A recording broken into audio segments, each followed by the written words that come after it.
Welcome, everybody. Simon Rosenberg from Hopium Chronicles. It's great to get to be here with all of you. These are our weekly gatherings with our paid subscribers here at Hopium Chronicles. Thank you all for providing the resources that allow this place to go every day. I want to first start, before I talk about the debate, just to mention that this community really rallied for the September 30th filing for the candidates and state parties that we support. We had over $500,000 come in just in the last 48 hours before the filing deadline, a crazy number for us. It was the two biggest days of fundraising in the history of Hopium Chronicles. One of the days we had over $300,000 in a single day, and we had well over $1 million come in the final week. And for the goals that we have for our candidates and our state parties, we're now approaching many of our October 31st goals. I mean, that's how far we came, and all those goals were, in my view, stretch goals. And so just thank you all for really rallying for the frontline Senate and House candidates we have, for Harris Walz, for the three what I call checkmate states of Arizona, North Carolina, and Nebraska too. And I'm just very grateful. And it's particularly important, as I think we are entering this very interesting phase of the campaign now, where historically a presidential campaign would have at least one, if not two more debates to galvanize the American people, to create these events that sort of bring everybody into our politics. And we don't have that. I mean, we now have 6 weeks where our final debate just happened because Trump is too chicken shit to show up at the next debate on October 23rd because he got beat so bad in the last one. And so now we have this period for 6 weeks where we're going to have to help create that intensity. We're going to, through our money that we donate and all the grassroots that we do, the 80 million postcards we're in the process of mailing, that we have a bigger job to do potentially than usual. And the good thing is that we're up for it, right? All of you have been working your butts off for years now. We have the biggest grassroots army that we've ever had. But I think I've really thought about this a lot, is that we're going to have to sort of carry a little bit more weight than usual because we don't have these debates to create this opportunity for our candidate to tell her story and to sort of push people into being aware that the election is taking place. So it means the work that we do here, the work that you do in all of your groups that you're part of, the work that you do for your candidates, it's going to really matter a lot more in the coming weeks. And particularly because we have this longer, more expansive early vote window, which is really going to start taking off next Tuesday. We're going to see now every week a series of states turn on their early vote. And next week, October 7th, on Tuesday, there's going to be a very significant, I don't have the list in front of me, but there's going to be a very significant increase of the number of states that start early voting. So this, we're in October, the election is here. There's a lot of people already voting, right? We're having debates. And so we just got to keep our head down and keep doing the work. And if you can, come to our event on Thursday night, our weekly events that we have where we postcard and phone bank for our top candidates in the House. We've got another one tomorrow night for Adam Gray from California. And it's just time now to do everything. We got to leave it all on the playing field. And I'm just really proud to be in this fight with all of you and just feel like, the Hopium community, when I've called you, you guys have really answered. And I'm just really grateful for that. And I know that the candidates and the state parties that we've supported also are unbelievably grateful. Let's get to it. We had a debate last night. The most important thing I can say is that I believe that we are winning this election right now. We haven't won it.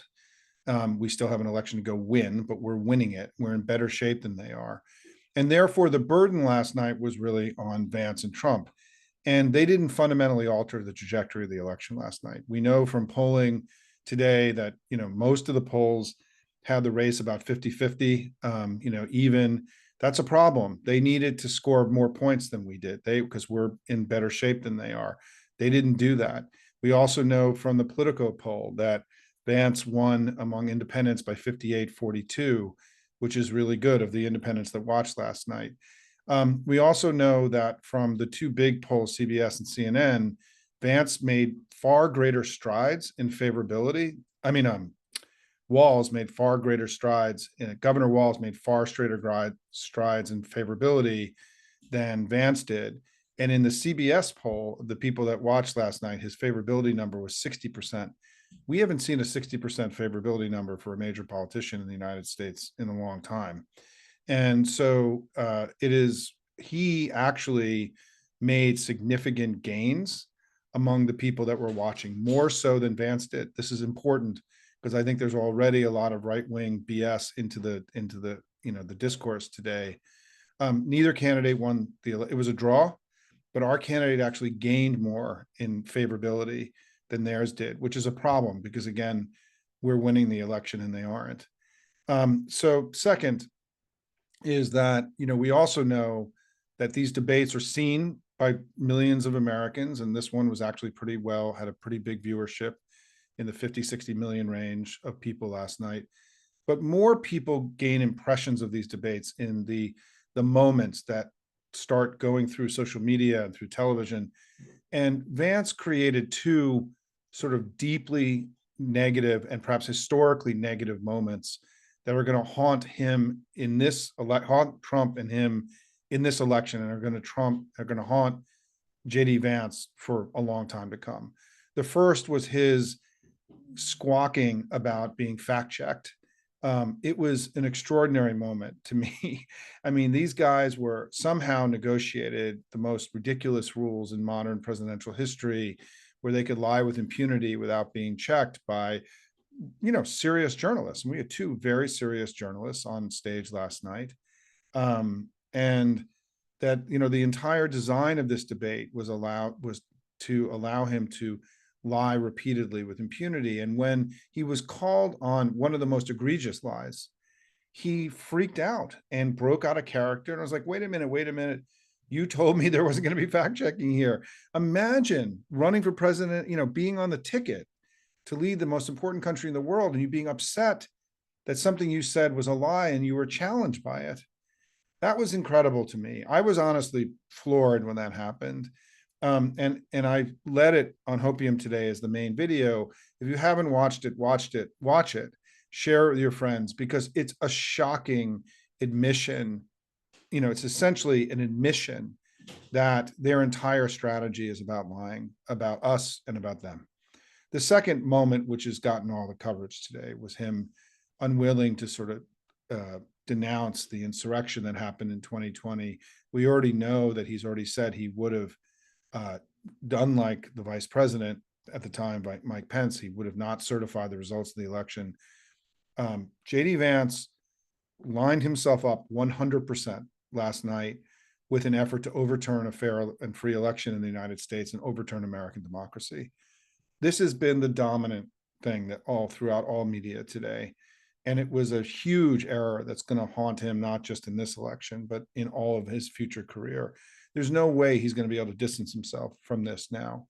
And it was, again, a sort of a shocking moment. It was amazing that this was the last set of questions. I mean, this was obviously, one of my beefs about the debate last night and the way it was structured was that it was just a series of questions without it being based on sort of the most important questions first and then getting to secondary questions.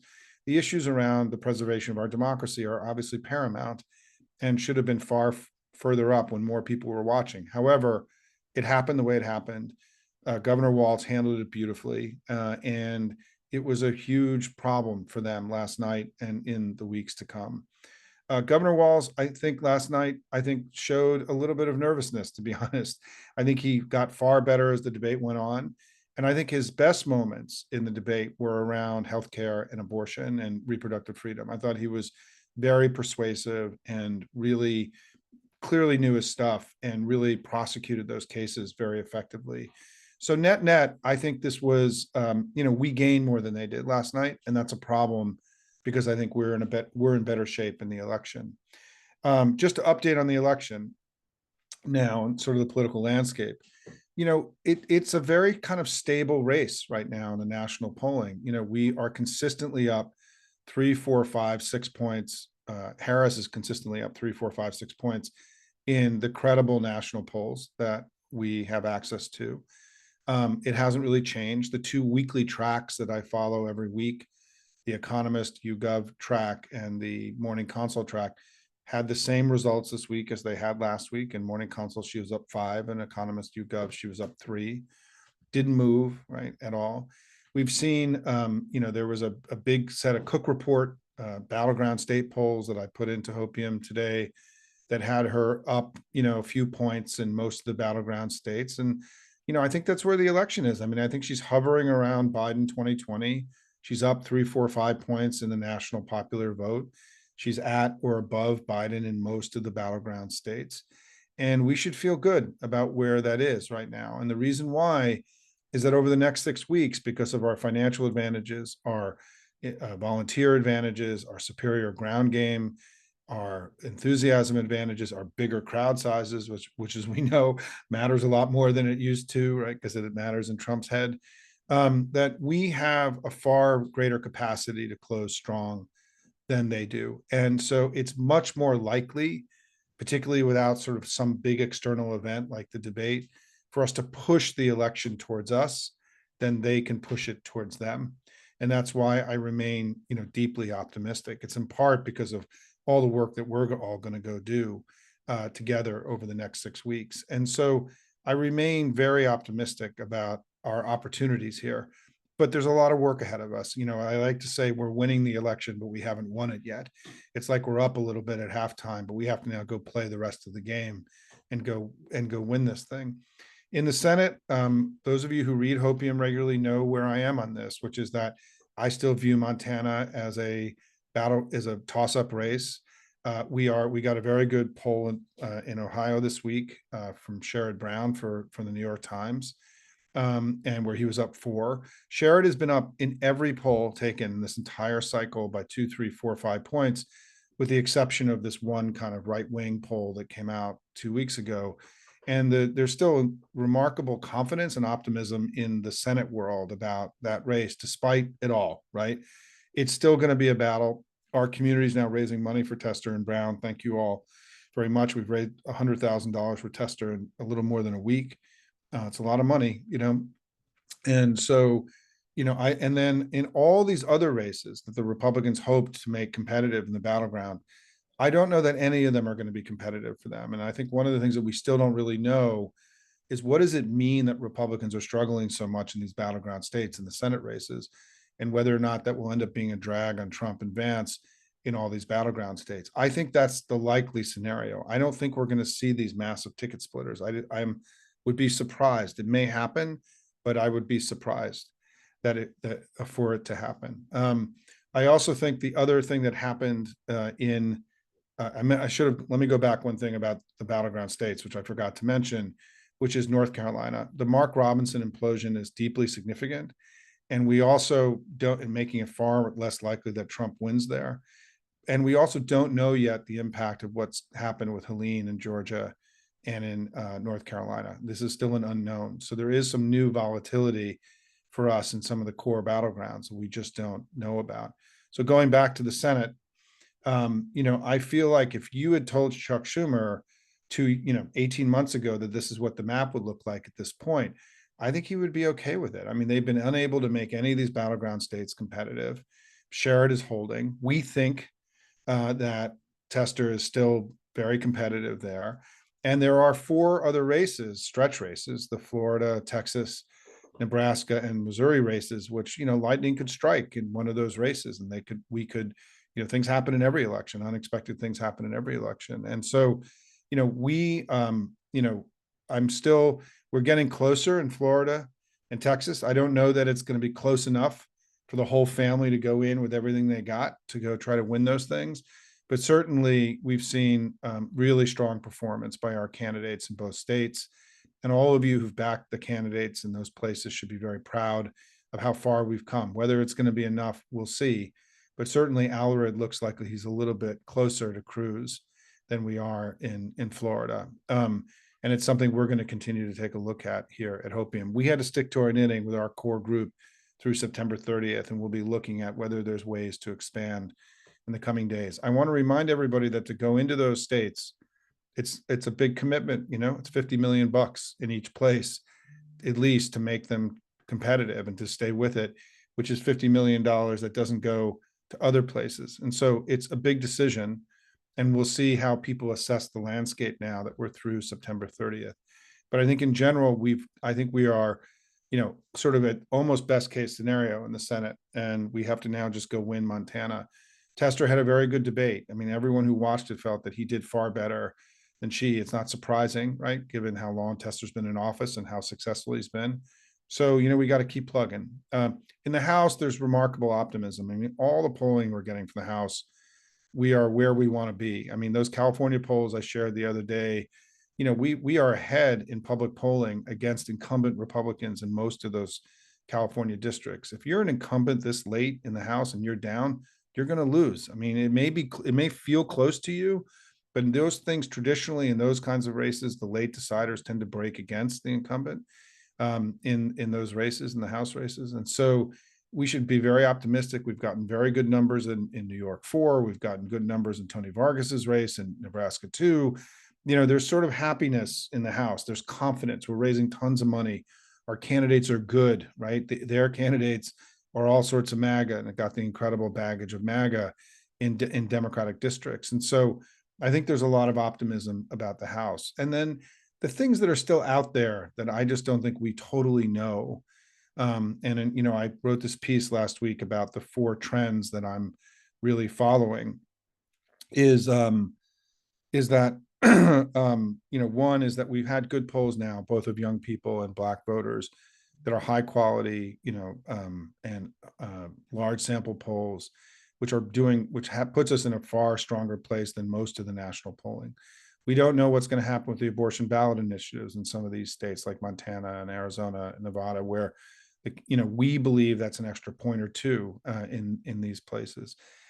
We don't know really the impact, as I said earlier, of the struggling Senate candidates and how they're going to affect the Republican, Trump and Vance at the top of the ticket. So there's still a lot of trends that are emerging that are still very positive for us and that leave me, ever more optimistic about the race. And then 2 last things, which is, we've now seen also the emergence of these red wave pollsters, as I call them. There's now been a flooding of the zone in the battleground states in the last 4 or 5 days. They had been testing around with Pennsylvania and in North Carolina, Montana, and Ohio prior to the beginning of this week. This is something I've been writing about quite a bit at Hopium. And they're now dumping a ton of polls into the battlegrounds to try to push the averages towards them. I want to be clear about this, right? I mean, we know what's happening now. Everyone got kind of caught by surprise in 2022, but I don't think people are getting caught by surprise this time. But they're only doing this and spending the money and making the effort to do this because they know they're losing, right? This is a sign of desperation and struggle. This is not a sign of, evil genius strength. This is a sign like you only start screwing around with public polling and pushing averages and spending money on that if you think you're losing the election. If you think you're winning, there's no reason to do that, right? And so this is another indication to me that we're doing better, that we are in a stronger position as we get to the end here. And then finally, my last thing is, and I wrote about this today, because I want to get to questions, is that I've been doing this a long time. I've been working full time in Democratic politics for 32 years, and I've been, in the media and political world now for even longer. And I will tell you that the level of lying that JD Vance engaged in last night was shocking to me. And I know that Trump does it, and I think we've sort of all kind of normalized the storytelling, the fantasy, the alternative universe that he's increasingly living in and being more and more disconnected from the day-to-day and living in this fantasy world, right, where the economy is bad and he's young and good looking and has big crowd sizes and isn't a rapist, fraudster, traitor, felon, all these things that happens in his fantasy world every day. But Vance last night, I really feel like that entire performance last night was one predicated on the idea that they knew he was not going to get fact checked. And because of that, he told wild tales. He didn't just lie. He invented crazy things that were wildly untrue. And the level of untruth that we heard last night, it's like nothing he said was true last night. And whether it was on energy policy or the fact that he claims that somehow we're producing less oil and gas than we were under Trump, we're far more energy independent than we were today, or that things were good under Trump. Joe Biden inherited one of the worst first days of any president in American history. The economy had collapsed. Hundreds of thousands of people had died unnecessarily because of their mismanagement of COVID. Crime rates were up. The uninsured rate was up.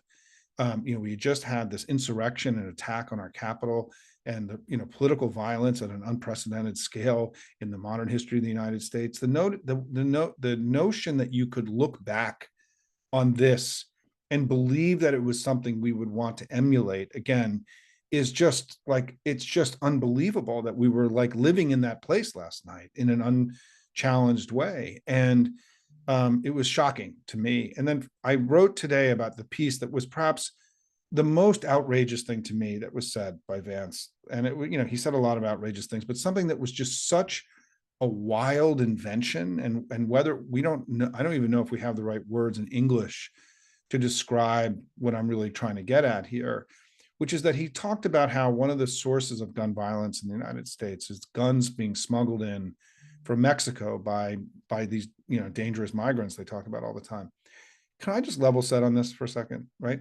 Half of all the guns that exist in the world are in the United States, right? We are the most significant producers of guns of any country in the world. Mexico has no guns. Guns are illegal in Mexico. They have no gun producers in Mexico. Nobody has weapons in Mexico other than the cartels. The cartels get those guns by buying them legally in the United States from lots of gun dealers on the border, unregulated gun dealers, and then they just bring them back into Mexico. And so the idea that somehow he could have, and the destabilization of Mexico and the rise of the cartels has been driven to a great degree by our lax gun laws in the United States and by gun producers that are making enormous amounts of money selling weaponry into the cartels, and gun dealers on the border, particularly in Texas, where they're moving huge amounts of weapons into these cartels and making money off of it. The notion that you could look at all of that and then say that guns were coming into the United States, being smuggled from Mexico. The guns came here. They were manufactured here. They were sold here. And that those migrants were responsible for the rise of gun violence in the United States. It was so far from being true that, as somebody who studied these issues and worked on border and immigration issues for 2 decades, I literally started screaming at the television last night, because it was not just something that was a lie. It was an invention of an entirely set of circumstances that do not actually exist. I mean, what he was describing is something that doesn't actually happen.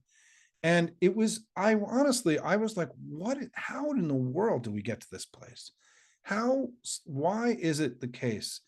And what I reminded myself is that lying to voters is deeply illiberal. It is the first step in authoritarianism. Because if you have contempt for the people that are electing you, where does that go, right? That leads to fascism, that leads to authoritarianism. It's a authoritarian tactic to lie with this degree of impunity, to invent these false worlds. It's literally Orwellian, right? It's literally out of 1984, right? And we saw it happening on our soil by somebody who's only 40 years old, who, instead of trying to reach voters in a meaningful and thoughtful way, exploited the weakness and cowardice of a major television network and invented an entire set of stories and narratives last night that we all had to listen to that were false, that he never would have said if he knew he was going to be fact-checked. Because they used and exploited the lack of fact-checking to tell even greater tales, to invent even more remarkable things, to create this idea. Who thinks that the woman that he described last night, who he knew had an abortion, actually exists, right? Like, the idea that the degree of the lying and fabulism that happened last night, it's just shocking. And it's not fucking okay. It is not okay that this is happening in our country. And it's why we have to work harder than we've ever worked on anything before. These are dangerous, scary people. But J.D. Vance was a dangerous and scary person last night, because he's so unconnected from the truth and from reality. He doesn't give a shit about any of us. He only cares about getting him and Donald Trump into the White House so they can establish a fascist dictatorship in the United States and continue to strip the rights and freedoms away of women and execute on the most misogynistic politics that we've seen in American history. These are dangerous and scary people. And we have to put our heads down and go to work as hard as we possibly can and make sure they get nowhere near power in this election. We are winning this election. We have a remarkable candidate who's kicking ass. And Governor Walz, I think, had a learning night last night where he did well, but we need him to do better. I'm going to say this, right? And that we should feel very good about where we are right now. But man, do we have a lot of work to do. And I look forward to being in the trenches with all of you and fighting this out over the next 6 weeks and winning this thing for our future, winning this thing for our freedoms, our democracy, and our future. Thanks, everybody. Let me get to your questions. And let me go into and so what I try to do here is look at sort of the questions and try to summarize, the things that are being asked the most here. Yeah, I mean, Nina and Tim Zagat just raised the obvious question, which is, I put out on Twitter today, I did a fact check. It was a little bit late. And then I also raised the questions that weren't asked. I mean, imagine if Vance had been asked, do you think Donald Trump should go to jail for having been convicted of 34 felonies? Imagine if he'd been asked, do you think that Vladimir Putin should be hung for his genocidal activities in Ukraine the way the Nazis were hung in after World War II? Let me just go pull up what I wrote today about this. And it was the number of questions that he could have been asked, right? Does it bother you that you're on a ticket with an adjudicated rapist, right? That would have been a simple one to have asked. And by the way, I mean, here's one of the questions that I thought is that, what do your family members, Usha, Vivek, Ewan, Mirabel, think of your demonizing legal immigrants who've come to the United States like your parents and grandparents, like their parents and grandparents did? I mean, his wife's parents are immigrants and who are no different from the Haitian immigrants that are in Springfield. And, he has a son named Vivek, and it's incredible. I wonder how his family is responding to his extraordinary demonization of legal migrants who come into the United States, who were recruited by the government and the businesses of Springfield in order to have a workforce so the companies could actually, exist in Springfield, right? And there were so many questions he could have been asked last night. And I think as somebody who grew up in the network news business, it is incredible to me that 2 of the 3 presidential debates that we've had have had the conditions as a requirement for them to happen for the journalists on stage not to ask to push back on anything that was said in real time. And the only one where we didn't have that, the ABC News debate, Trump had a complete meltdown. So they understand, the Trump world, that they cannot allow him to be fact-checked. So what we learned today is that he pulled out of a 60 Minutes interview because the 60 Minutes interview said they would fact-check him or do what we call, ask questions or commit journalism or have a conversation where if you say something crazy, the other person gets to ask you whether that's true or not, some kind of crazy notion. Like the idea that fact checking in a debate is some kind of a new crazy thing. It's the core of how these things have happened for generations, right? I mean, it's unbelievable to even imagine a debate where no fact checking happened. Trump has agreed to do a Univision event next week where he's taking questions from the audience, and the conditions of the event is that the journalists cannot fact check him or even ask him any questions. And Harris will be doing her own Univision event afterwards, right, a week later. But like we're now at a point where the Trump campaign cannot allow their 2 candidates to be questioned by legitimate journalists, because it will create such a clash between their fantasy, ridiculous world they live in and the world that we all live in, right? The actual real world of, where Donald Trump isn't anything other than a rapist, fraudster, traitor, and a felon, and extremist, all these things, right? Which were all, sort of self-censored last night. I mean, the amount of censoring that went on of the range of things that could have been asked of JD Vance compared. I mean, the idea that the first question last night was about what was happening with Iran and Israel. I mean, it was just shocking, that it wasn't like, hey guys, can you give us a 2-minute summary of your view of the world, right? I mean, it was about something that was ephemeral and that was going to be gone in 24 hours, right? It was just, legacy media is really struggling with this new right in America. It's a central reason why I founded Hopium. It's a central reason why I've supported things like Courier Newsroom and Tara McGowan's work, is that we can't be reliant on, that our legacy media is struggling to manage this new fascism in the United States. And we need other ways to make sure that we're communicating with each other and with the American people about things that are true. And it's why I've been going on Midas Touch a lot and really been promoting a lot of these new media alternatives that are going to be central to being able to tell our story as legacy media continues to struggle to adapt to the new circumstances that they're in. Let me go to a few more questions. I'm going to take a few really quickly here. I have no idea what's going to happen in North Carolina and Georgia and how it's going to affect the election. We'll see. I have no idea. And I think it's an unknowable thing at this point. I also don't know what's going to happen with the dock strike, and I don't know what's going to happen with Iran and Israel. These are all unknowable things. The truth is, if all of you are honest with yourselves, think about over the last 18 months, all the various things that you got nervous about or worried about that ended up amounting to nothing, right? It is the amount of time that I've had to spend calming people down about these little things that pop up.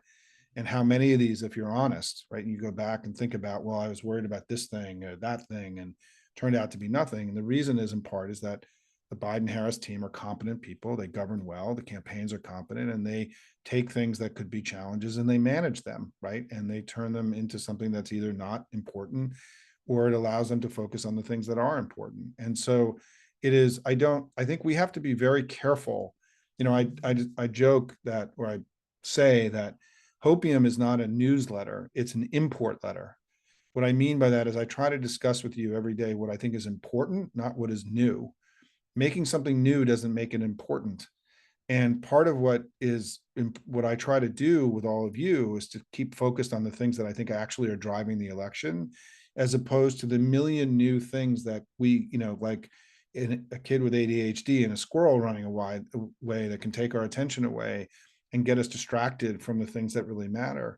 I mean, what's going to matter in this election is their extremism, the economy, healthcare, the places where, reproductive freedom. It's where the campaign is spending their time communicating with voters, because they're polling and researching what people really want them to talk about, and they're speaking about those things, I think, in a very competent way. Part of your job is to not get distracted. That's what Trump wants. The reason Trump does something outrageous every day is that he's presenting himself essentially as that squirrel that distracts you, so you get distracted from the things that really matter in the election. He's a distraction disinformation machine, right? And we need to all be far greater disciplined about understanding the tactics here, not becoming captive to them. Because one of the things that happens, and I just want to encourage you in this final 6 weeks, I want to give you one bit of advice as a citizen, is that when you get something that comes over the transom that makes you worried, don't share it with anybody. Don't send an email to 60 people and say, my God, have you seen this? What do you think of this? Because then what you're doing is that you're actually spreading MAGA information through our networks, and you're doing their work for them. And we have to become far more disciplined about this stuff. I mean, the number of comments every day that I get from various people on Twitter, on Hopium, Simon, what about this? What about this? What about this? And most of my time is like, I don't give a shit about any of that stuff, right? It's not relevant to the election. It's a distraction.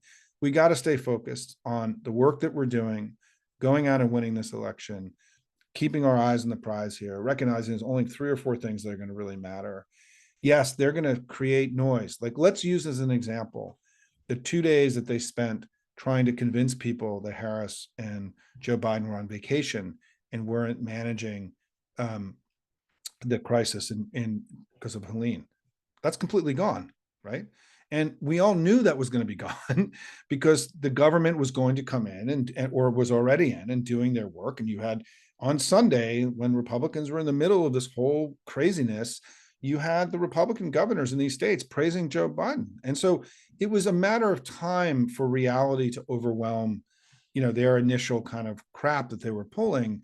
And the thing is, when we get distracted into that, and we start worrying, using their tactics, the things they're saying, and then using that to make us and other people in our family worried, you become an enabler of MAGA by doing that, right? I just hope everyone understands how much what they want you to do is to take the bait every day.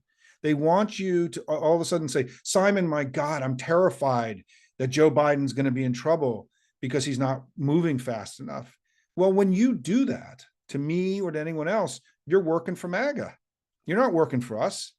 And so we've got to be far more disciplined and rigorous here in our close and acknowledge and admit that 97% of the things that everyone's been worried about over the last 18 months have amounted to nothing.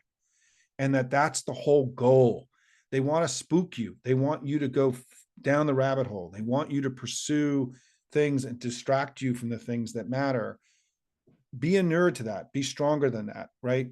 This is why, I say in campaigns, if you're not on offense, you're losing. You have to get up every day, not allowing them to define your reality, but you define your reality.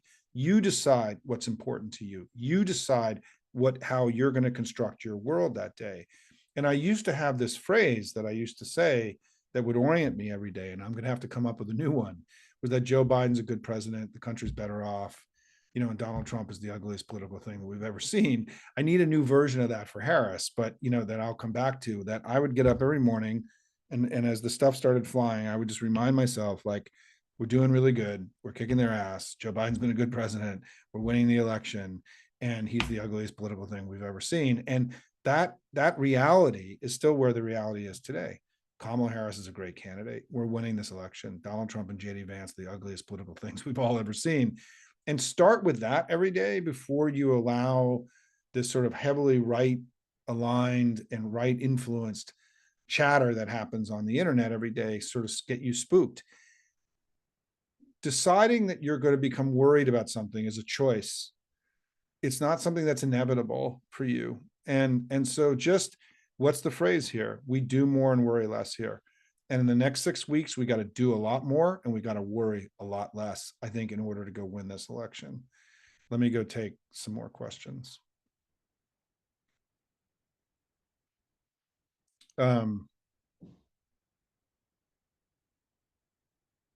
If I said that Vance won independents during the debate, that was incorrect. I know I got their names flipped there for a second. Our candidate, Governor Walz, won independents in the Politico poll, 58-42. Thank you for that. So let me talk about the Senate a little bit. And sorry about that. That was an error, and I don't have the ability to go back and edit this before I release this, so I have to think about that. As I said earlier, the decision to go into Florida and Texas is not an easy one. The time to have gone into Florida and Texas was in the spring. And as all of you remember, we had some issues in the spring where, our party went into crisis, and you can't just turn a campaign on this late. And so the hard, cold reality is that the parties are not fully in there. They're in a little bit. They're testing the waters there. And again, the amount of money that it's going to require to make those two states competitive is an enormous amount of money that would be taken away from other places. And so just being in the game, right? Part of Hopium is like, I'm in the game and I try to explain how this all works. This is not an easy decision. I mean, this notion that the national party is letting Florida and Texas down, I mean, it's a ridiculous sentiment. There's a hard, cold reality here about limited resources and what we need to do to have the best outcome in the election. Part of the reason you're not seeing our party committees dive into Texas and Florida as much as people would want is because we still feel that Tester can win. If there was a decision that Tester was gone, there would be, I think, far more aggressive movement into these other places. Nebraska, again, similar thing. I mean, we're doing well there, but the Republicans haven't really spent a lot of money there. And there's a possibility that if they start really dumping a lot of dough in there, that race could slip away from us. But we got to keep an eye on it. And for those of you who care about Nebraska, you should be aware that the Hopium community is the largest investor in the Nebraska Democratic Party outside, the Senate and the big campaign committees in the whole country. Jane Klebb has come and spent time with us here in the Hopium community. We also are one of the biggest investors in Nebraska too. So if you want to help us do what we need to do in Nebraska, one of the ways you can do that is by funding the Nebraska Democratic Party. And what you get with that is that gets you Blue Dot, that gets you Nebraska 2, and it gets you an attempt to go win, to defeat Deb Fischer and defeat the incumbent in that state, even if they haven't endorsed Osborne. Osborne doesn't want their endorsement, right? He's running as a legitimate independent. But if you're looking for a way to get involved in that race and you want to help us keep the Blue Dot and help Tony Vargas in Nebraska 2, who had 2 polls in the last week showing him ahead, you can give to Nebraska Party through the Hopium site. And I'm interviewing Jane tomorrow for our Closing Strong series, and that interview will be available on Friday sometime to everybody for an update on what's happening in Nebraska. Disregard any report you ever hear about internal polling. It's just complete bullshit. And it's a way of manipulating. There is no internal polling showing us down in the election. That doesn't exist. It's ridiculous. The rumor is out there. We have a mountain of public polling. I mean, what I just want everyone to understand is that oftentimes public polling is scattered, and there's this poll over here and this poll over here. All the public polling right now is remarkably consistent, showing us up 3 to 4 points in the national popular vote, ahead in the battleground states and closer to 270. The Senate polling is also remarkably consistent with all the other polling that we're seeing. The House polling is very consistent. All the national polling that we're seeing and the state polling is describing the same election. Part of what happened in 2022 is the polling, because of these red wave pollsters, there were 2 different elections in the final month. There was the independent polls, which showed a very close competitive election. And then there were these red wave polls, which showed Republicans doing much better. And they weren't the same election. I mean, they were 3 to 4 points apart. And what I did was I pulled them out of the averages. I disaggregated the averages. And I kept explaining that, hey, there's 2 different elections that we're witnessing here. If you want to see a red wave, you can go see it over here. You want to see a close competitive election, you can go see it over here. There isn't a body of data showing another election. There's only one election right now. And it's remarkable in that regard, right? I'm actually kind of surprised, to be honest. And even the polling today that came out from the Cook report is right where we all think the race is, which is that, we're in better shape in Michigan, Pennsylvania, and Wisconsin. We're going to win Nebraska 2. And if we win those 3 states in Nebraska 2, we win the election. And then we got to go fight it out in the other 4 states, which are all, very competitive. But none of those 4 states are slipping away from us, nor are we putting away any of those 4 states. They just are really competitive. And it's why, again, I go back to this basic idea, right, that we're winning the election, but we haven't won it yet. There's still time on the clock. We have to go execute this thing all the way through. And going back to this idea and this insight that we're perhaps going to have to provide more intensity and engagement than otherwise, because we don't have the tool of having a presidential debate, in the final closing weeks of an election, like we've had in every presidential election in modern times, right? So there's something anomalous happening here, which makes the postcards you write, the canvassing you do, the money that you give, the texting you do, the phone banking you do, it makes it more important than I would have even understood a month ago, now that it is very likely there won't be a presidential debate. I want everyone to remind yourselves that as you go out and engage other people, that Donald Trump is such a coward that he's unwilling to debate Kamala Harris. I mean, it is I think something, they've been spending a lot of time talking about this in the campaign. It is a defining issue because it's the opposite of how a strong man would operate. If he's a strong, confident man in his ability to go take his message to the American people, he would be welcoming a debate. And he's running away from it like a big baby man that he is. Thank you all for the pointing out that I flipped the data in my remarks.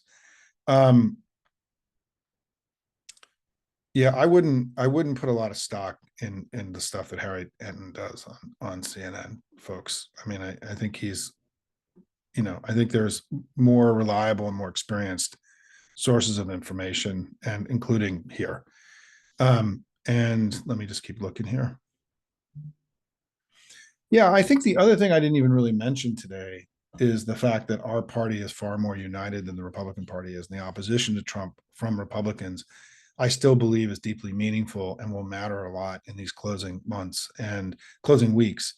And that the opposition to Trump from Republicans themselves is an unprecedented thing, that we haven't seen anything like this in modern times. And I do think this is going to matter as moderate Republicans and Republican leaning independents make up their mind, that it may not be determinative, but it's a factor to see such prominent former Trump people, to see such prominent Republicans, including Dick Cheney, right? Whoever thought we'd all be on the same team as Dick Cheney. But I think this stuff will really matter. And the campaign clearly believes it matters. They're investing a lot in continually reminding the voters in the country that they have enormous and unprecedented Republican support behind them around this kind of pro-democracy coalition that we're building together. Let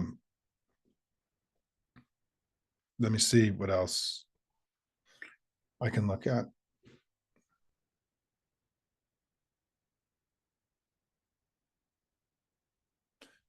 Hey, folks, I just want to say, I'm just looking at the questions. I just, it's what I said earlier, right? Like, all this stuff is happening, and then there's some dude on TV that says something and it like spooks you for the next 3 hours. Like, you got to cool it, right? Like, it's just steady as it goes, everyone, right? I mean, I've gone through this. You've got to help make sure that you don't get spooked by, things or random comments or people who are desperate for clicks and who want to elicit fear and worry in you rather than strength and confidence, right?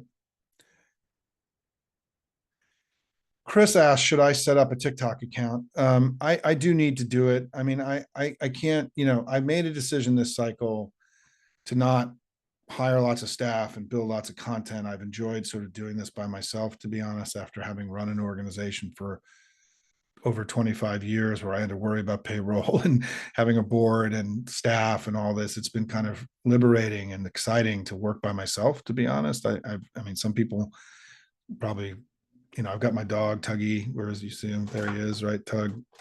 Tug turns 12 next week. It's kind of amazing. And Tug and I sit and do this work together. I have another place where I actually do all my writing. This is my room where I talk to all of you.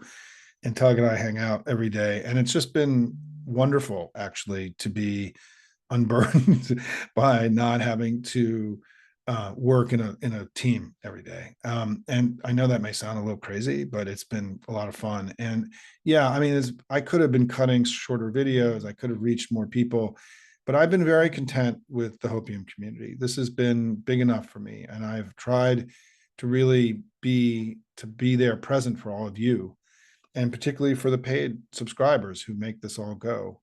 And that's been my focus. I mean, my focus has been all of you and TV. I've also done tons of presentations that all of you don't see all the time with groups all over the country, and which I continue to do, and do all that for free. I mean, I continue to speak for free all over the country to groups that ask me. And I'll be on Lawrence O'Donnell tonight, by the way, and it may get canceled, but I'm going to be in the beginning of the show tonight. I'm booked on Alex Wagner tomorrow. I'm going to continue to try to do as much television as I can. I'm also got our new Closing Strong series with Tara McGowan, which has been a experiment for me for a younger targeted demographic. We do get lots of views on TikTok and Instagram for that show. It's one of the reasons I'm doing it, is to sort of start to learn and understand that world a little bit better. please try to watch the episodes. I think we're producing incredibly high quality content. Tara's brilliant and amazing, and she's been a great partner in all this. I also, Tom Bonnier and I are now going to be doing a weekly get together Thursday afternoons on Midas Touch, that will be on the Midas Touch network. It's informal. It's not a formal show. I mean, it may not happen every week, but we're going on tomorrow. I'm also just doing tons of press right now. I mean, as much as I can. And yeah, I mean, there would have been a model for this where I would have been far more aggressive and going after Instagram and TikTok and younger audiences. But I also felt a little bit, that was a little bit of a stretch for me as well. By the way, I just want to say that, I'm not a young person. I don't have young sensibilities. I'm formally young, as I say. And so I wanted to build this community in Substack, and I am really proud of what we've built together. And all of you have been really my main focus over the last year and a half. And so let me go to see if I got anything else here. Yeah, the special counsel report. I mean, I don't want to comment on it because I think we've all gotten our hopes up before that. We waited for Mueller. We thought this was going to do this and that, and we'll see. I mean, I do think that anything that can remind voters about the fact that Donald Trump has repeatedly betrayed the country and is a traitor, in my view, to the United States. Something, by the way, that we didn't even talk last night in the debate about Russia and, JD Vance and Donald Trump's sort of extraordinary fealty to Russia and Putin. I think this stuff really matters. It was shocking to me that we got through that whole debate, that we spent more time about whether we should be opening up federal lands for wealthy people to build second and third homes than we did about Trump and Vance's relationship to Putin, which is obviously about 1,000,000 times more important last night. And so, yeah, let's hope it reignites this conversation. In my formula of rapist, fraudster, traitor, 34 times felon, extremist, all those things, the traitor part is alluding to the Jack Smith stuff, which is that the stealing of the documents was the equivalent of treason, and the fact that he shared the information in those documents with other people, we know that to be true. And also what happened on January 6th, where he launched what was the most significant political attack on our democracy, both physical attack and political attack on our democracy in all of our history, that these are extraordinary betrayals of everything that's made America great. We don't, people will claim the word treason is inaccurate because it implies wartime. I don't care. I mean, it's the philosophical equivalent of treason. It's a betrayal of the country. Donald Trump is a guy that betrays things all the time. And he betrayed all of us, and he betrayed the idea of America more profoundly than anyone in our history.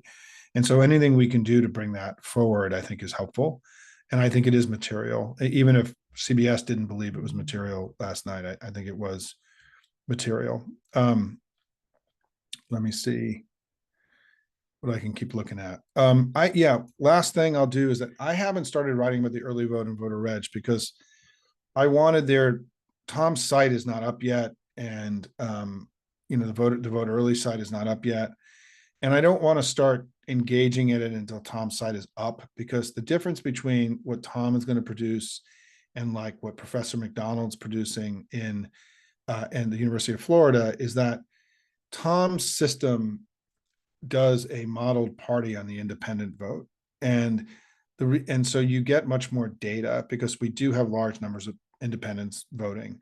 And it matters for us because the independent vote is going to lean Democratic this time because of the number of young people who are registering as independent, but who are going to vote Democratic. And so I don't want to start engaging in this until I feel like I've got the data that I think will actually be illuminating and helpful to all of you, as opposed to being sort of a half sketch and sort of incomplete data. So once that's ready, and it's any day, I mean, I'm going to talk to Tom, I hope later today, to get an update on that. It's going to be up soon, and then I'll start doing that regularly. And I just don't want to, I don't want to be working with incomplete information. And I think that unless you have what's called modeled party, where you can match the voter against the voter file and make some reasonable projection about what party they're part of based on their vote history, I don't want to start engaging in that until we have that, because for us, the independent vote is going to be really important in this election because of, and it's one of the games that Republicans have played where they've produced these studies showing Republicans have had more registration in some states than Democrats. And the thing is, that's not really true, because a lot of young people, if the Harvard IO people is correct, Harris is up by 31 points among young people now, much more than Biden did, much better than Biden did. And, it's about 2/3 of young people, 18 to 29-year-old, are voting Democrat this time. And that's a much higher number than in 2020. And so, but we also know that young people just tend to register more for a variety of reasons. We don't have time to go into it today. Register more as declined to state or no party affiliation or independent, whatever it's called in your state. And so they show up as an independent registration, even though they're voting Democrat. So it is, the Republicans have played this game like they do with everything, where they've claimed that in just party registration, they're making gains and we're falling back. When in reality, there are going to be large numbers of Democratic voters that are registering as independent. Now, would it be better that they registered as Democrats? Of course it would, right? But they aren't. And so, but it doesn't mean that Republicans are beating us in registration. I hope everybody understands that. I'm not sure I explained that well. Let me wrap up and just say this, that listen, I'm really optimistic about what's going to happen here, but the election's close. And folks, it's going to be nerve-wracking here for the next 6 weeks. And my counsel to all of you is that you've got to channel that anxiety and worry into concrete action. It's a central sort of theory of Hopium, right? Which is that we do more and worry less, and that we don't sit around and allow worry and fear and uncertainty and doubt kind of overwhelm us, that we take that anxiety about our future and we channel it into good works. As I tried to explain earlier today, that those good works may matter more than they usually do, because of this inability, because the vice president doesn't have a presidential debate to engage voters. She doesn't have this platform where she's reaching 50, 60, 70, 80, 90 million people. And so we're going to have to create some of that energy for her. We've got to take responsibility for helping her, not only by voting on day one and voting early, which I talk about all the time, the necessity of getting out there and voting as early as you can in this election. I'm sorry I didn't bring that up in my initial comments. But also by doing the work, talking to voters, giving money, you're creating and you're bringing your energy into this process in a way that we really need you to do now, because Kamala doesn't have one of the central tools that every other presidential candidate has had in modern times, which is these late presidential debates that happen in mid to late October. Maybe the debate happens on October 23rd. Maybe Trump thinks he's losing, but he, in his own head, right, he thinks he's winning and she's losing, and so he doesn't need to do the debate. It's complete insanity, but we're used to that with Trump, right? Where so much of his utterances are coming from a place of untruth and fantasy and invention and fabulism, right? And so, so I would just say that the work that we're all going to do here together is probably even more important than I imagined. And for all the amazing things that we've all done over the last couple of years, we all know the most important work we're going to do is in the next 6 weeks. I also just want to say thank you to all the members of the Hopium community who have been paid subscribers that make this place go, and for all of you who've given money to our House and Senate candidates and the presidential strategy that we have. We put a lot of points on the board. I mean, we're more than 10% of the North Carolina Democratic Party's, fundraising this cycle, just our little community. We're one of the largest investors in the Nebraska Democratic Party in modern times. I mean, we're well over $100,000 for the 15 candidate, or for 11 of the 15 candidates that we have that are most likely to flip the House. I mean, these are big numbers, folks, in these races. And, we are now becoming a force, not just of our labor and our volunteerism and our phone calls and our canvassing, but the collective resources that we've put into these races are way beyond anything that I thought was possible when I began this. And I'm just so thankful and grateful for all of you for being in this fight with us in the Hopium community together, for the chat that we have every day. For those of you who are part of that, it's fun and it's great to engage with all of you. I wish we had more intimate ways to talk, but it's just, I got to stay focused on my work every day. And I think one of my biggest regrets about Hopium is that I haven't had more of these kind of intimate engagements with all of you, to have these kinds of conversations, where we're in a more intimate setting. These things have gotten large. We had a lot of people here today, and I wish we could find a way to do that, but it's just, we got to go do the work that we have to do now. And, I just want to say from deep in here, right? Like, I think we're going to win. And I think we're going to win, and I think we're going to keep the Senate. I think we're going to flip the House.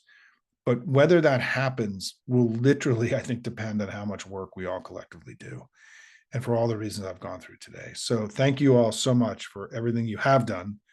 I want to thank you for everything you will do. And I hope that you will keep this admonition that we have here, which is that we have to do more and worry much, much less in the final 6 weeks. Thanks, everybody. This recording will be up on our site tomorrow. If you want to share it with others, it will also be on YouTube later today if it's something you want to share. And also, there's going to be the Closing Strong episode with Tara. Our weekly episode will be coming out in pieces over the next 48 hours. And so you'll see some of that on the Hopium site. Thanks, everybody. Keep fighting. And remember, when we fight, we win. Take care.